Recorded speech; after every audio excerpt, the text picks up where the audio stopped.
का बाहर हुआ है, अगेन लगता है कि वो फीका पड़ गया पूरा जो एक कॉन्टेस्ट का जितना बिल्डअप था।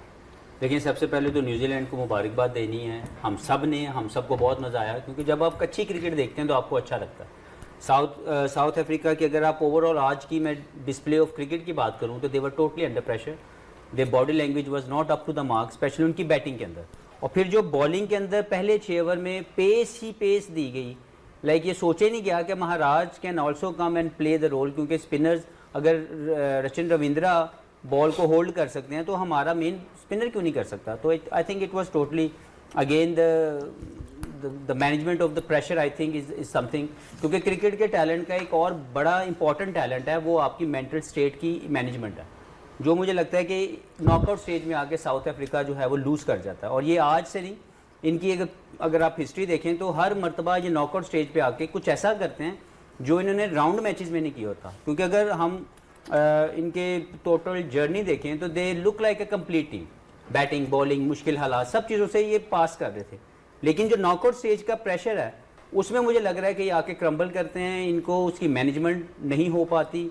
और आज का मैच भी डिफाइन करता है कि they still having the same state of mind. State of New Zealand का एक फॉर्मूला है, हार जीत तो ऑब्वियसली हर बंदा देखता है, बट वो हार जीत को नहीं देखते हैं। उनके अंदर जो क्योंकि 1.5-2 साल मैंने इनके साथ काम किया, वो कहते हैं फन, एंटरटेनमेंट, इंजॉय। फिर ये क्या करते हैं, रिस्पेक्ट करना गेम को, कोलीग को, साथी को, कॉन्टेस्ट को, इसको रिस्पेक्ट देनी है गेम को। फिर उसके बाद जो है अपने पोटेंशियल पे आपने 100% देना है। और आप अपने अंदर देखेंगे कि मैंने क्या 100% दिया मैच में भी और प्रैक्टिस में भी। उसके बाद ज़ाहिर आपकी कुछ लर्निंग्स होती हैं, कुछ आपको रिवॉर्ड मिलता है, उसको आप अप्रिशिएट करते हैं। जो लर्निंग्स हैं उसको कैसे इवॉल्व करके उन लर्निंग्स को अपनी स्किल्स के साथ अटैच करना है, और फिर आपने वापस फिर जाना है, जाके एग्जीक्यूट करना है। वो रिजल्ट की तरफ इतने रिजल्ट ओरिएंटेड नहीं है, वो प्रोसेस ओरिएंटेड है। जब ये प्रोसेस पूरा करते हैं रिजल्ट खुद ब खुद आना शुरू हो जाता है। तो मिचेल सेंटनर ने भी ये कहा था कि we haven't played our best cricket yet. वो उसने ये जो बात कही, ये भी बहुत बड़ी बात थी कि हम खेले हैं, आए हैं, बट अभी तक नहीं खेली है। आज जो टॉस का जो था वो तो अलग बात है, बट जिस तरह की उन्होंने क्रिकेट खेली है आउटस्टैंडिंग किस्म की, कोल मकोंकी ने आके 2 आउट एक ही ओवर में कर दी। रीढ़ की हड्डी वहाँ तोड़ी, फिर रचिन रविंद्रा ने आके उनकी 2 बड़ी मछलियाँ खाई हैं, किलर द मिलर और दूसरा जिसको हम कहते हैं उसको वो ले गए। यानी 4 बंदे, ये 2 उन्होंने अपना काम कर दिया, उसको 1 ओवर के बाद उन्होंने चेंज कर दिया। यानी मैचअप्स पे कितना इनकी वर्किंग थी, तो मैचअप्स के एतबार से इन्होंने किस तरीके से वो किया हुआ था। अगेन रिसर्च ये कहती है दोनों टीमों का पोटेंशियल अगर बराबर है, जिसकी प्रेपरेशन अच्छी है और उस प्रेपरेशन पे वो एग्जीक्यूट काम कंपोज होके और कॉन्फिडेंट होके एग्जीक्यूट करेगा, वो दूसरे को मार देगा। आज न्यूजीलैंड की टीम बहुत ही प्यारी खूबसूरत लगी। काम देखें, पहले तो आउट होने की आप अगर डिसमिसल्स देखें तो कहीं पे भी टर्न तो नहीं है, कुछ कोई टर्नर तो मिला नहीं। So it's a poor batting display from the batsman. ऐसा नहीं कि कोई बॉल के अंदर को बहुत लो रह रहा था, यहाँ को बॉल एक्स्ट्रा ऑर्डिनरी को टर्न हो गया। एक टर्निंग ट्रैक हो ना तो आई कैन अंडरस्टैंड कि यार वो लेटरल मूवमेंट जब आपका टर्न मिलता है तो आपको मुश्किल हो सकती है। लेकिन जहाँ पे टर्न नहीं हो रहा and you playing a cross batted shot, you not managing like balls were there, और आप उसको अगर हिट नहीं कर पा रहे, तो I think it's total based on the mental state. क्योंकि जितने भी बैट्समैन मुझे नजर आए आज पहले जो 5-6 apart from Jansen, because he was striking the ball very well right from the start. लेकिन अगर पहले 6 बैट्समैन की तरफ जाएं तो वो टेंटेटिव थे, दे वर लिटिल बिट टिमिड। अगर आप उनको हल्का सा, जो ब्रेविस का आउट है, it was a no shot. So जो माकरम खेले हैं, जो पहले 15 बॉल या 16 बॉल वो खेले हैं, वो माकरम है ही नहीं जिन्होंने पूरे टूर्नामेंट में जैसे खेला। It was a totally different Markram we all watch tonight. तो मुझे लगता है कि ओवरऑल इनकी जो मेंटल स्टेट है, मुझे लगता है सिर्फ और सिर्फ मसला वो हुआ है कि they took a lot of pressure to play the knockout. और मुझे लगता है वो कहीं ना कहीं जो हिस्ट्री चलती आ रही है और चलती आते आते इन तक आती है, ये कहते तो ज़रूर हैं कि हम हमारा वो जो हिस्ट्री है हम उसको इस तरह प्रेशर में नहीं हमारे, लेकिन वो रिफ्लेक्ट कर रही है इनकी every time in a knockout stage कि मोस्ट ऑफ द टाइम ये बायलैटरल सीरीज नंबर 1 टीम के तौर पर आते हैं, टूर्नामेंट के राउंड मैचेस नंबर 1 टीम की तरह खेलते हैं, लेकिन जैसे ही नॉकआउट स्टेज आती है वो प्रेशर इनके ऊपर माउंट कर जाता है। हफीज, यू नो 33 बॉल 100 करना सेमीफाइनल में, जिस तरह आपने बात की कि pressure got to South Africa, यहाँ पे तो किसी किस्म का प्रेशर नजर नहीं आया। Sometimes the big stage gets the best out of the top players, और वो ये आज हमें नजर आया। और देखें, फिन एलन इसके लिए मशहूर भी हैं क्योंकि वो अपने गेम को नहीं बदलते। और उन्होंने इससे पहले भी जो अभी सकलैन भाई ने प्री में बात की कि एक मैच था ऑस्ट्रेलिया के खिलाफ, वहाँ पे भी आई थिंक 2022 के वर्ल्ड कप के अंदर था, तो वहाँ पे भी इन्होंने ऐसे ही बैटिंग की थी और बिल्कुल आउट क्लास कर दिया था।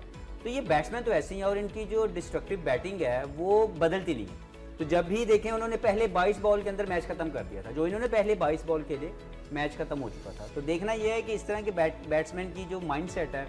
तो मुझे तो लगता था कि ये टूर्नामेंट की फेवरेट है और they going to lift the trophy this time, but I think full credit to New Zealand कि आज जिस तरीके से वो एज ए टीम खेले हैं कि फ्रॉम बॉल वन पहले ओवर से दूसरे ओवर से आप देखें जब वो क्विंटन डिकॉक आउट हुए और उनके रायन क्लिंटन आउट हुए, तो उसके बाद से न्यूजीलैंड किसी भी मौके पे गेम में आने ही नहीं दिया साउथ अफ्रीका को। तो आई थिंक कि इतना बड़ा मैच सेमीफाइनल होता है, सबसे ऑब्वियसली ह्यूज प्लेटफॉर्म, और उसमें इस तरह की क्लिनिकल परफॉर्मेंस देना और अपोजिशन, इतनी बड़ी अपोजिशन को मैच में आना ही ना देना, तो आई थिंक कि full credit to full marks to New Zealand the way they played. कोई प्रेशर नहीं लिया उन्होंने।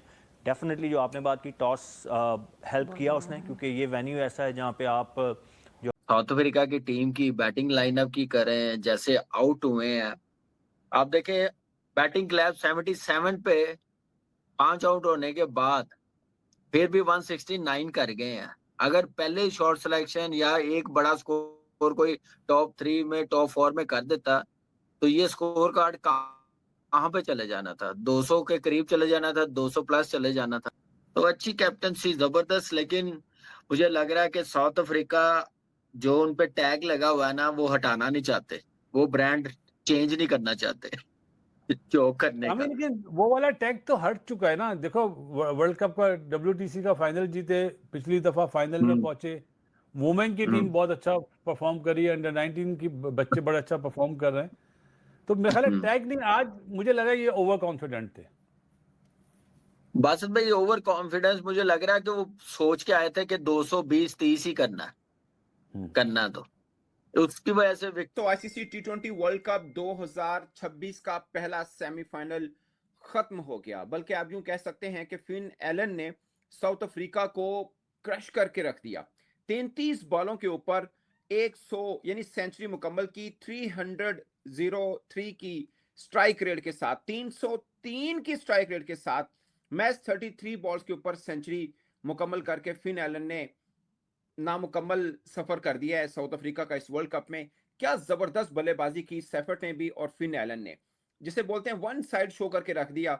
172 रन 12.5 ओवर्स। लग ऐसा रहा था कि आज अगर 300 का टारगेट भी होता ना तो ये दोनों ने आराम से 20 ओवर पहले चेस कर जाना है। क्या कमाल की बल्लेबाजी की फिन एलन ने और टिम सेफर्ट दोनों ने, कहीं पर किसी बॉलर की भी जान बख्शी नहीं हुई। मैं आपको मिसाल दे के बता रहा हूं। तोबा तोबा तोबा तोबा तोबा तोबा भाई, डिस्ट्रॉयड, चोक्ड, फारिग कर दिया साउथ अफ्रीका को यार।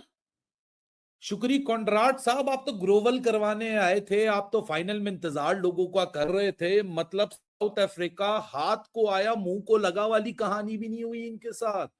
इनके साथ तो ऐसा ने के लिटाया और फड़काया और ऐसी फड़काचे निकलवाए, ऐसे फड़काचे निकल अफ्रीका के कि साउथ अफ्रीका सोच रहा है कि हमारी तो एक ऐसी इमेज बनी हुई थी T20 वर्ल्ड कप में कि हर कोई बोल रहा था South Africa is the team to watch, South Africa is the team to lift the T20 world cup. एक दफा फिर से साउथ अफ्रीका ने चौक करने की जो परंपरा है वो बरकरार रखी है और फिन एलन ने मार मार के साउथ अफ्रीकन बॉलर्स के धागे खोल दिए और इसी के साथ साउथ अफ्रीका अनबीटेबल टूर्नामेंट में आई चौड़े में कि हम तो ये कर रहे हैं, हम तो वो कर रहे हैं, हम तो 2024 रिपीट करेंगे। सच में रिपीट हो गया, बस फर्क ये था कि वो फाइनल हारे थे और ये सेमीफाइनल हारे हो। और यहाँ पर न्यूजीलैंड वन साइडेड तरीके से मार के अफ्रीका हो या बैटिंग हो, दोनों में बहुत अच्छा कर रहा है। वन साइडेड तरीके से मार के अफ्रीका जैसी टीम को फाइनल में जा रहे हैं और उनका जो कॉन्फिडेंस है ना सर, अब वो बोल रहे हैं इंग्लैंड आ जाए या इंडिया आ जाए देख लेंगे यार, कोई मसले की बात नहीं है। प्रॉपर क्रिकेट खेला है जिन्होंने, मजेदार किस्म का सीन हो गया। अब वर्ल्ड कप है इंटरेस्टिंग, क्योंकि अब नया चैंपियन देखने को मिल रहा है हमें, साफ सीधी सी बात है। क्योंकि वहां से मुझे इंडिया का मुश्किल लग रहा है, वहां से मुझे लग रहा है इंग्लैंड आएगा और इंग्लैंड न्यूजीलैंड का होगा फाइनल, मजेदार सीन।